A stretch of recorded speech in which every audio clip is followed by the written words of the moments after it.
વાલા ભક્તો, જય સ્વામિનારાયણ.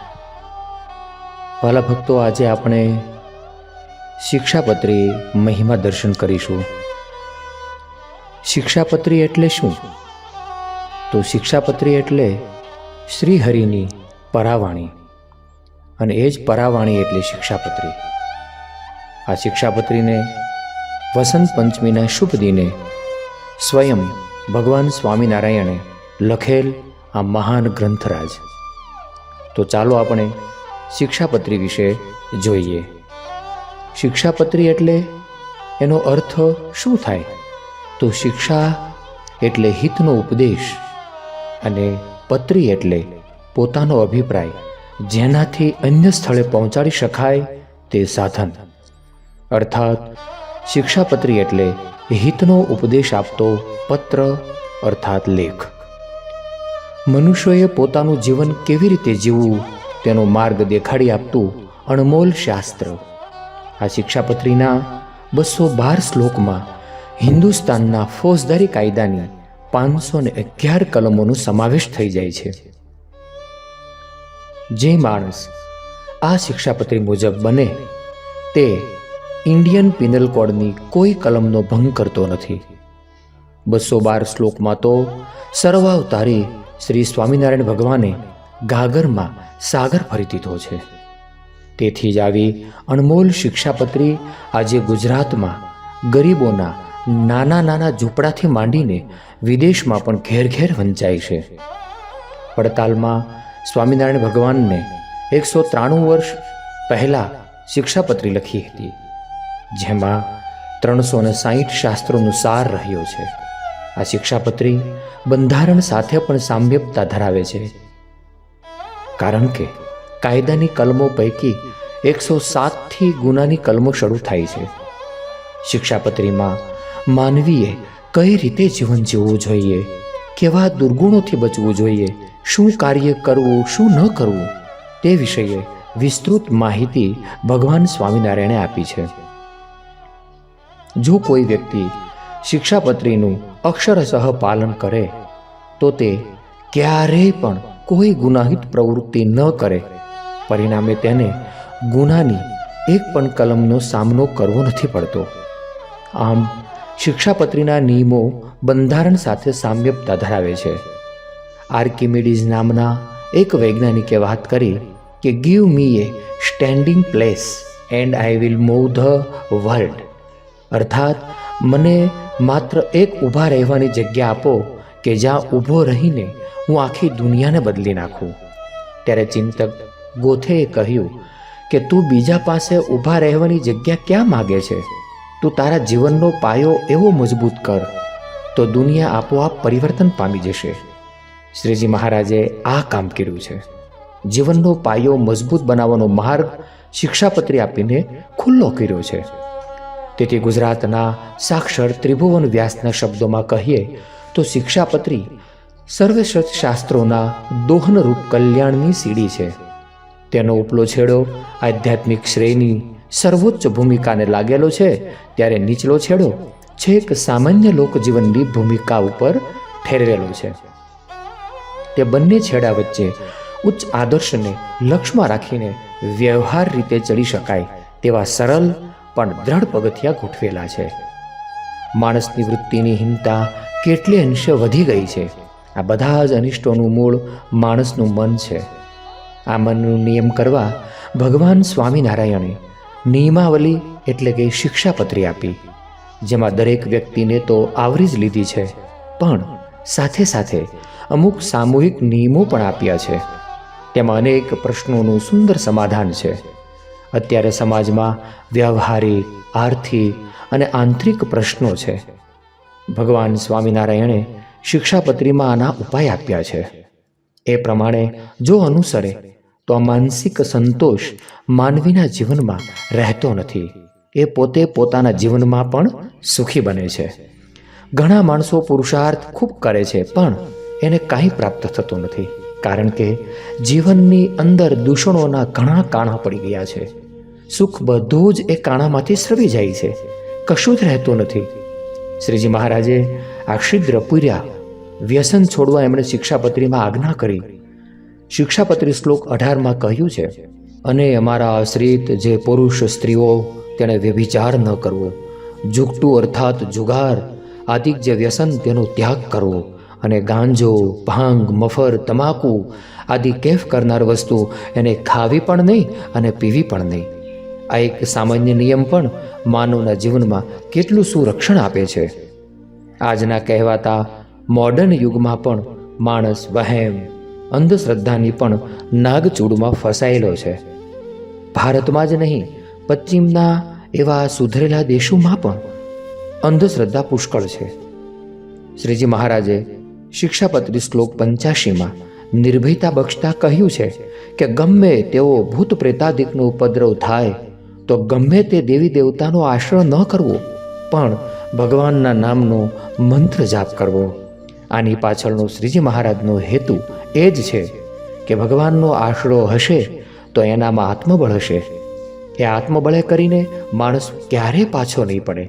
તો એવી રીતે નિર્ભય જીવન ભગવાનના આશીર્વાદથી જ પ્રાપ્ત થાય છે. સ્વામિનારાયણ સંપ્રદાયના આશ્રિત થનારને શિક્ષાપત્રી દ્વારા આ બધા જ છિદ્રો પૂરાઈ જાય છે ને તે હંમેશા સુખી બને છે. એટલે સમાજની અંદર ઘણાને લાગે છે કે સ્વામિનારાયણના અનુયાયીઓ ખૂબ જ સુખી હોય છે, પરંતુ દુર્ગુણો દૂર થતાં નાહક ખર્ચના બધા જ દ્વાર બંધ થાય છે ને પરિણામે સૌ કોઈ સુખી થાય છે. ગરીબીનો પ્રશ્ન વર્તમાન સમાજને નડે છે.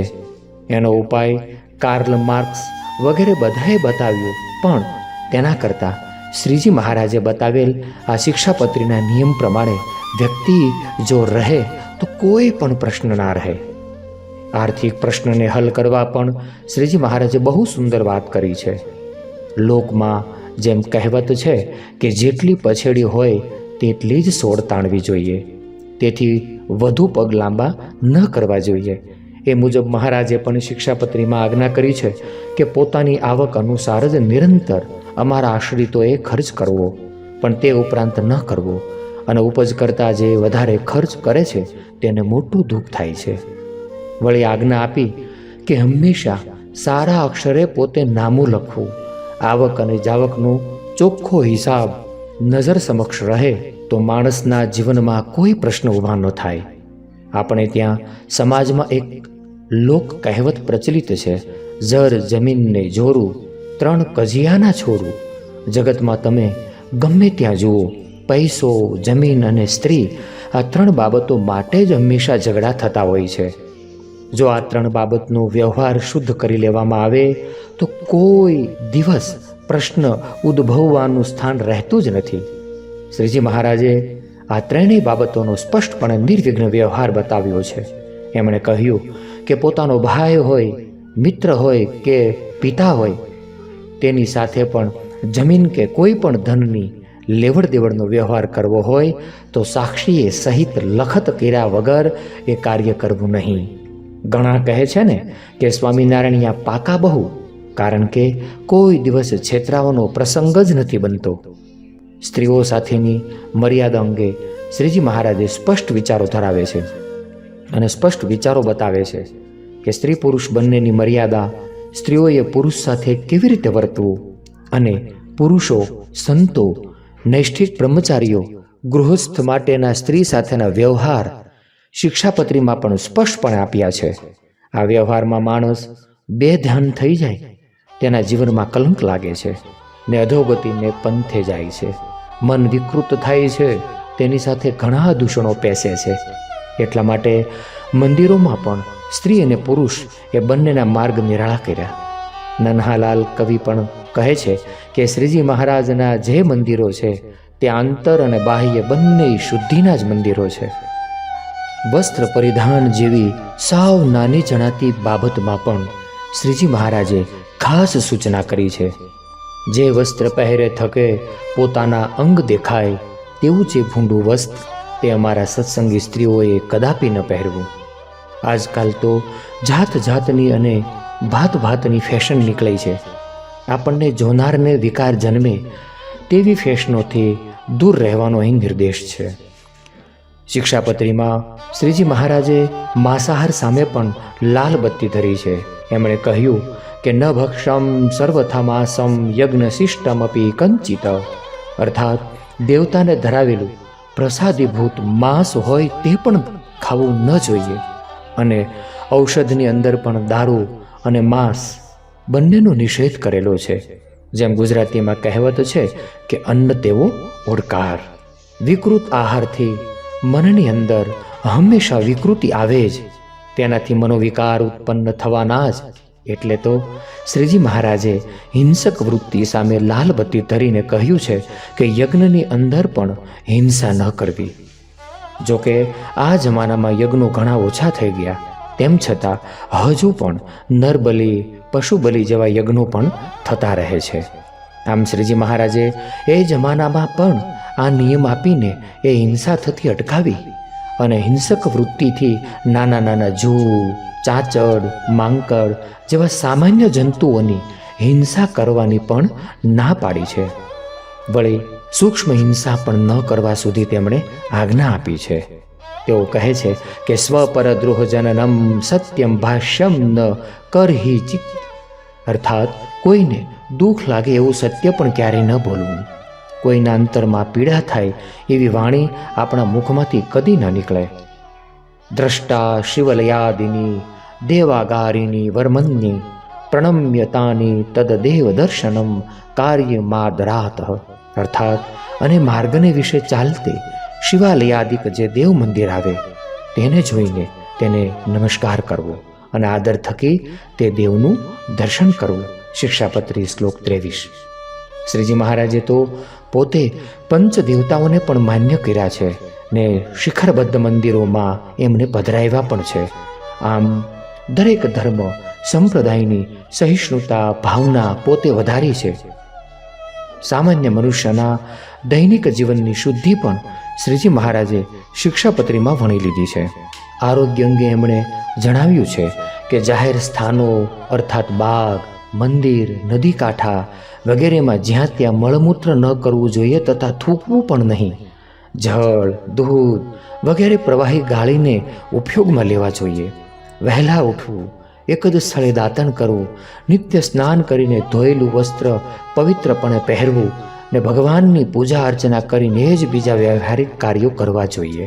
અરે ઔષધિ પણ પરિચિત વૈદ્ય પાસેથી લેવા સુધીની સૂઝ પણ તેમણે આપી છે.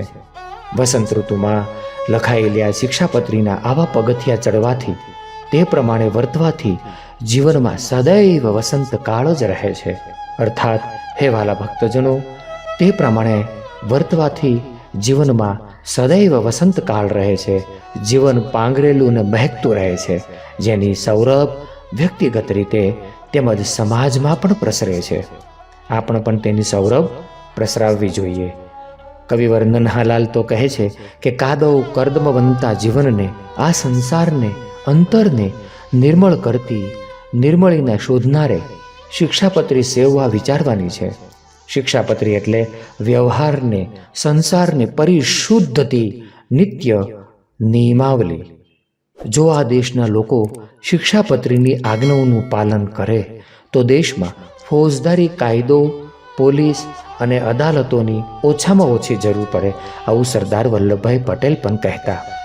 અર્થાત હે વાલા ભક્તજનો, આ શિક્ષાપત્રી પ્રમાણે આપણે આપણું જીવન જીવવાનો પ્રયત્ન કરી અને આલોક અને પરલોકમાં સુખી થવું જોઈએ. જય સ્વામિનારાયણ.